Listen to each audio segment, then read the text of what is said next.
মৃত্যুৰ ক্ষেত্ৰত তেওঁৰ যিটো দৃষ্টিভংগী, এই দৃষ্টিভংগী অসমীয়া সংস্কৃতিৰ দৃষ্টিভংগী নহয়।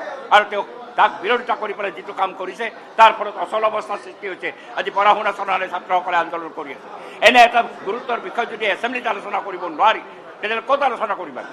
আৰু এইটো কেন্দ্ৰীয় চৰকাৰৰ বিশ্ববিদ্যালয় হ'ল বুলি এইটো আমি এৰাই যাবতো নোৱাৰোঁ। আমি এৰাই যাব নোৱাৰোঁ। আজি জুবিন গাৰ্গক অপমান কৰিব, তেওঁ এই ধৰণৰ স্পৰ্ধা ক'ৰ পৰা পালে, এই ধৰণৰ নীতি ক'ৰ পৰা তেওঁ ল'লে? এই নীতিক আমি বিৰোধিতা কৰি আলোচনা কৰিব বিচাৰিছোঁ, বৰখাস্ত কৰা দৰকাৰ। আৰু তাৰ তেজপুৰ বিশ্ববিদ্যালয়ৰ ছাত্ৰসকলে যি আজি আন্দোলন কৰি তুলিছে তাৰ প্ৰতি আমাৰ সহমৰ্মিতা আছে। আমাৰ এখন প্ৰতিষ্ঠান, অসম চুক্তিমতে হোৱা এটা প্ৰতিষ্ঠান, সেই প্ৰতিষ্ঠানক আজি ধ্বংসৰ মুখলৈকে ঠেলি দিব এজন ঋষিয়ে। ক'ত পাইছে এই সাহস? তেওঁৰ পিছত নিশ্চয় এটা ৰাজনৈতিক পৃষ্ঠপোষকতা আছে, সেইকাৰণে সেই সাহস পাইছে। আৰু সেই সাহস আমি অসমৰ জনসাধাৰণে দিবলৈ ৰাজি নহয়। এইটো আমি এছেম্বলিত উঠাম, বাহিৰতো উঠাম। আন্দোলন চলি আছে, সেই আন্দোলনত আমি থাকিম যেতিয়ালৈকে এইজন ভিত্তিক বৰখাস্ত নকৰে। এইটো হৈছে মোৰ ষ্টেণ্ড পইণ্ট। আৰু মই এই ক্ষেত্ৰতে আজি বিধানসভা বয়কট কৰিম, ৱাক আউট কৰিম।